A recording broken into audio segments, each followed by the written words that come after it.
Must have been Greg's sermon up there in the building. But it works for me. It's nice to be back here. 74 to 84 was my tenure here. 20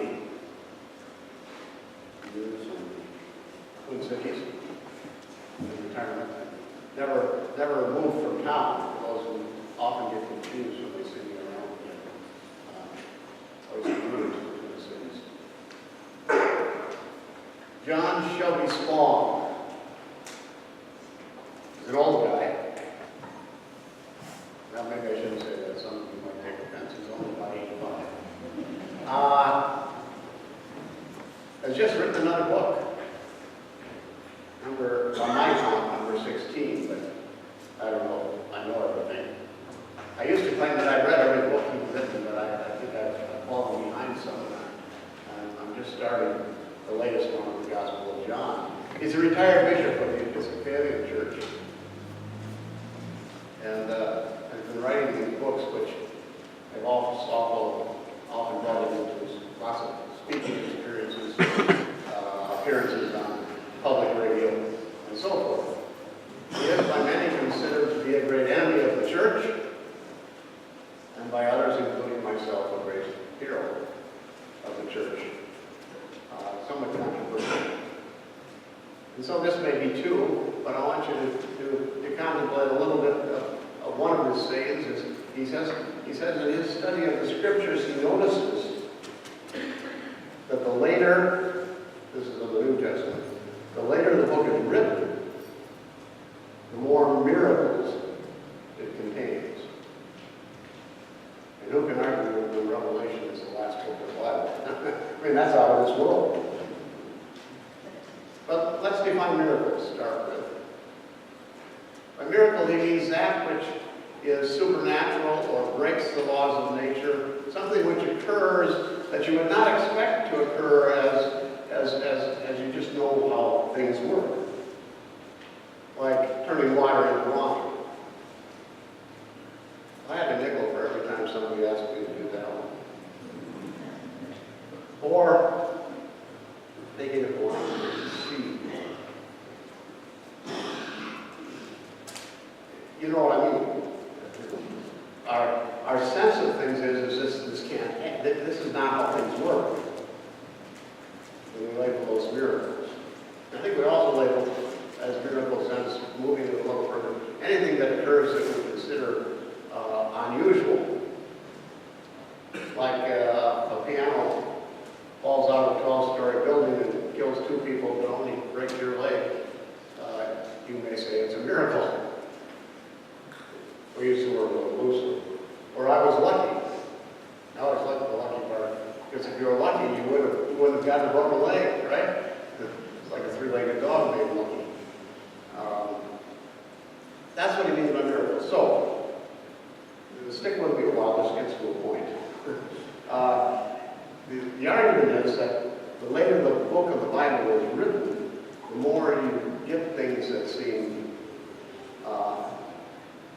like that could have happened. And that, of course, for a lot of people would include the virgin birth and the resurrection that we are asked to speak to in the Apostles' Creed. Those are things that, well, that's not, we would not expect those to happen.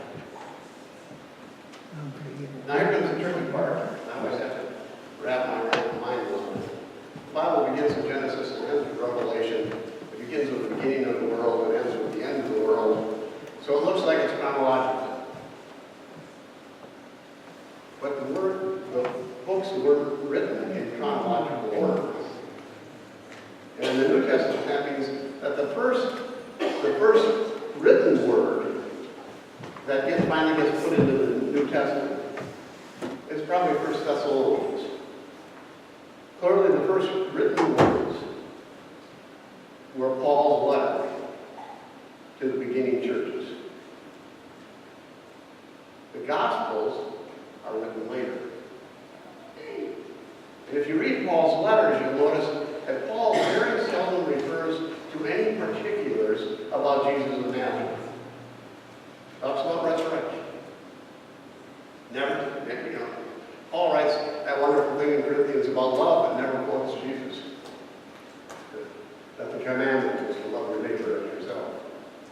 never quotes Jesus.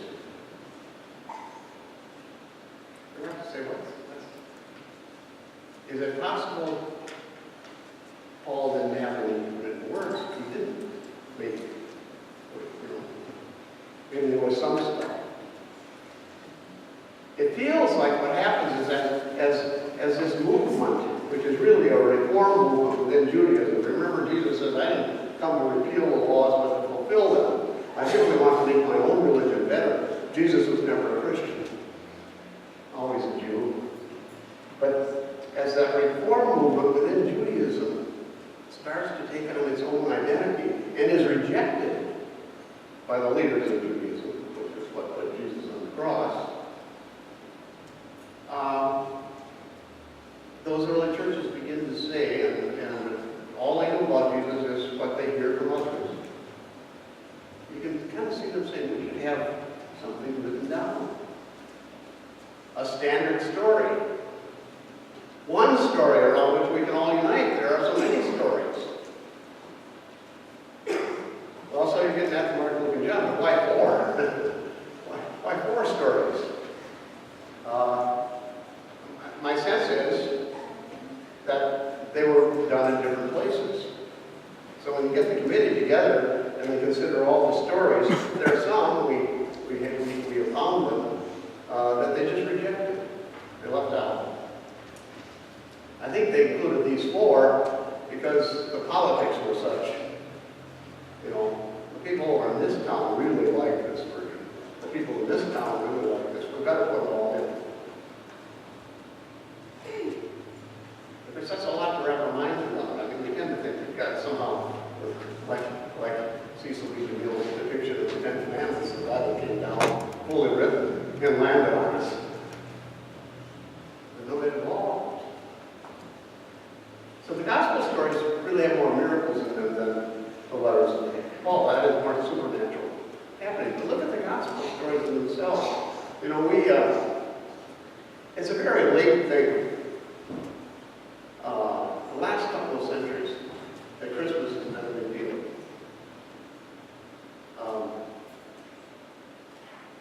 The first Congress of the United States met on Christmas Day. It was not a kind of national day at all.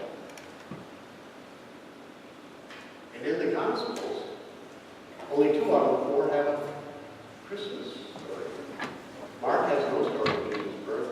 John has no story of Jesus' birth. And Matthew and Mark are very different in the story.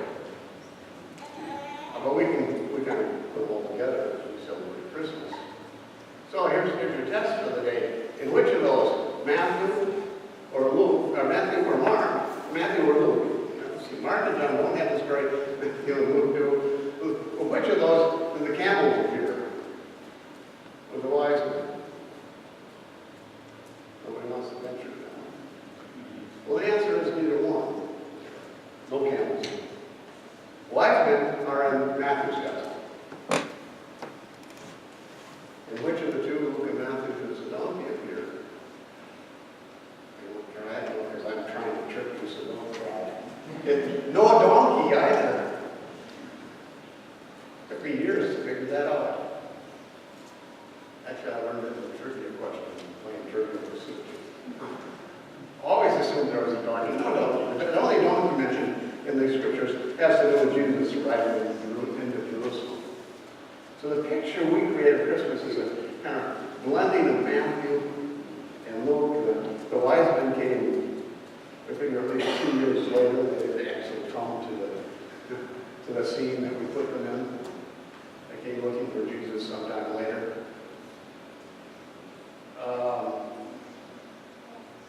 And the virgin birth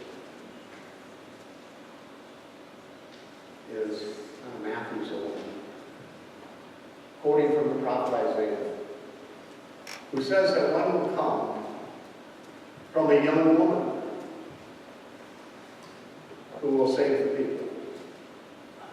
The young woman part got translated into a virgin, and Matthew picks it up. And remember the rule, as the church begins to grow, it begins to inject more miraculous stuff into his stories. Not because they're bad people, but because they're people who want to talk about God's transformative action. That God actually enters into human hearts. But I think it gets skewed so that you almost have to kind of revisit the whole story. What gets skewed then is depicted really in the Apostles' Creed, which until this latest baptismal service was not very important to United Methodist. They didn't use it much, but an attempt to kind of bring us back, because it was used historically for baptism. It all begins with I believe, and I think I believe is exactly the wrong thing to be worried about. What the church begins to do is to say, what do you believe? It was a way of sorting people out. So you couldn't just come and be part of the church unless you believed rightly. Orthodox means the right way to pray.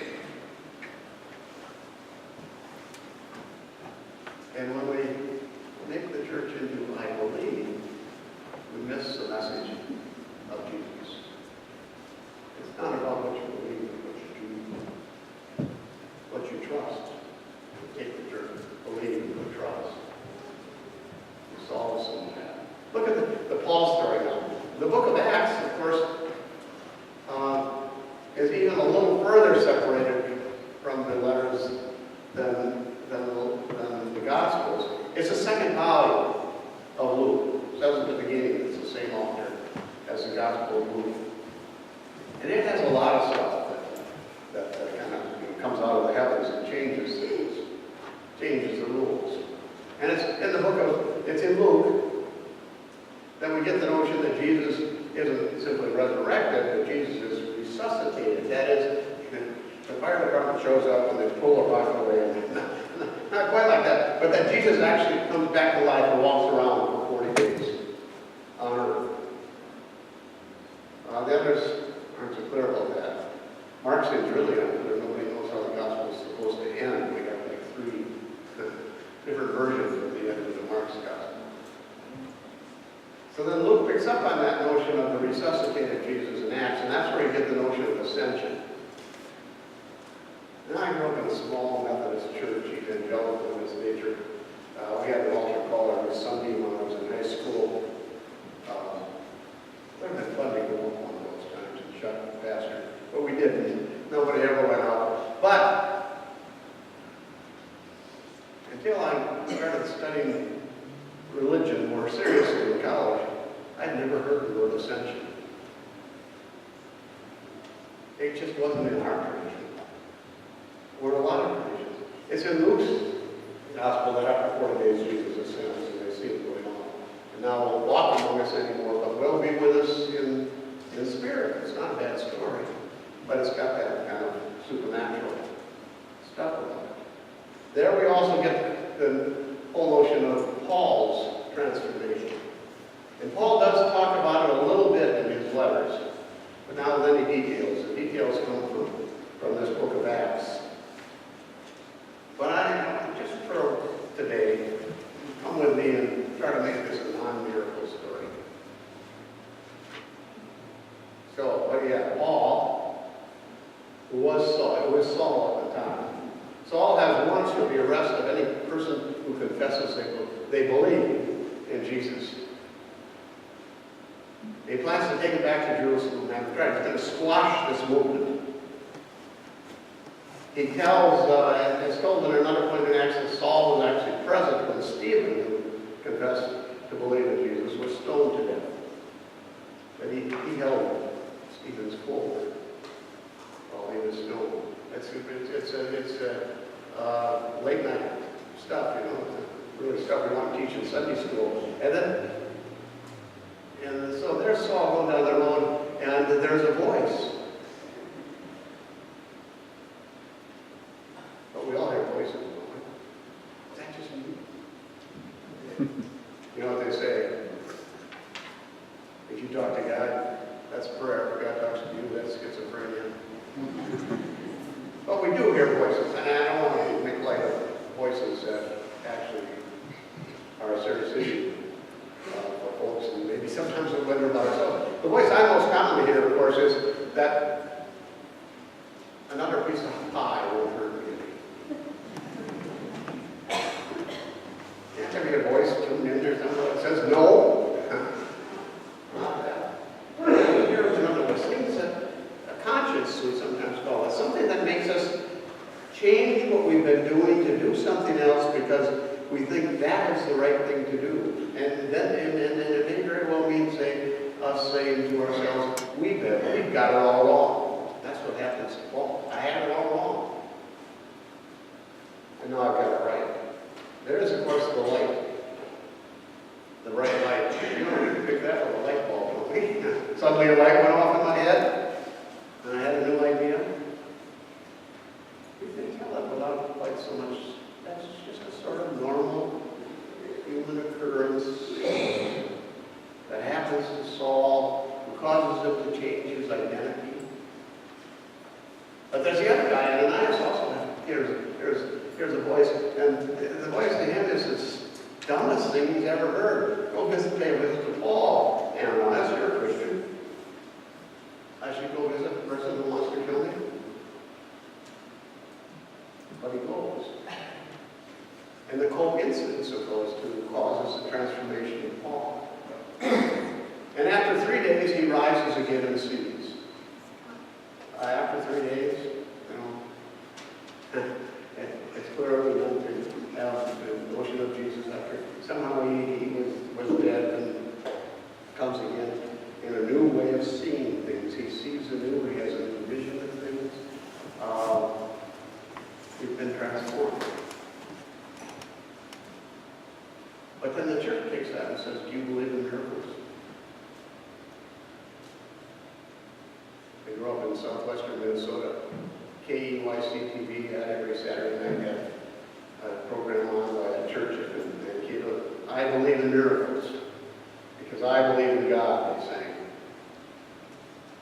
During the country, if you don't believe in miracles, you don't believe in God. Could have known there's something fishy about that because it was unfollowed by John Deere bandwagon with Whoopi John and Gordon. I'm not making this up. You have to believe in miracles in order to believe in God. I don't think the believing is the point. The point of the supernatural happening is that it suggests the greatest miracle of them all, the change of human nature. The miracle in Paul's story is that his very nature changed.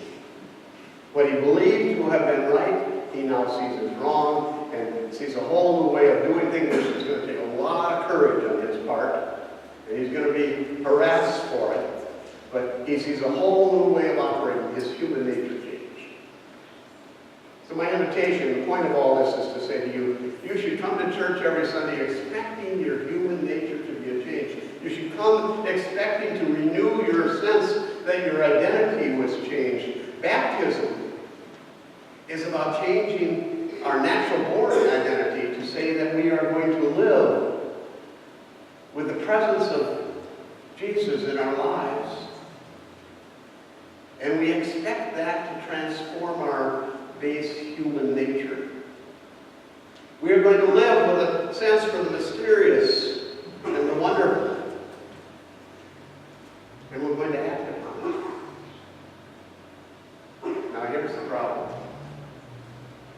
I've already violated a rule of the church. I used a four-letter C-H-A-N-G-E. Change. In the churches and in most organizations, it's a four-letter word. No, not that. And here's the amazing thing. Precisely what we're all about is the constant transformation of ourselves, hoping that we will be changed into something better. John Wesley put it, going on to perfection. I like to think I'm almost there. I don't know, I don't say anything to that.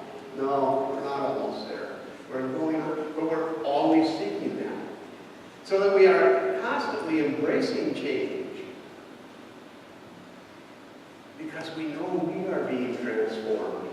And as we're transformed, we become transformers, to use a kid's toy word. We become transformers of the world. With the same kind of superpowers that those toys have, or something like that. Our expectation should be every Sunday that we're going to have a makeover. Do men have makeovers? That omits me. Well, the term occurred to me. And what we expect is that when we walk forth from this place, we'll see things differently. And we will act upon the world in a different way. And well, for those of us who've been baptized, I know just a renewal of what we have been committed to all along. Do it better, do it right. Oh, God, help me to see it. That heaven may come upon earth. That will be done on earth as it is in heaven. Amen. And now, having your hearts changed, the first sign of commitment is in the offering.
We dedicate ourselves anew, like the earliest of the disciples and Paul, to follow in your steps, to spread love throughout the world, to live our lives loving you and loving our neighbor as ourselves, and praying that we will have the courage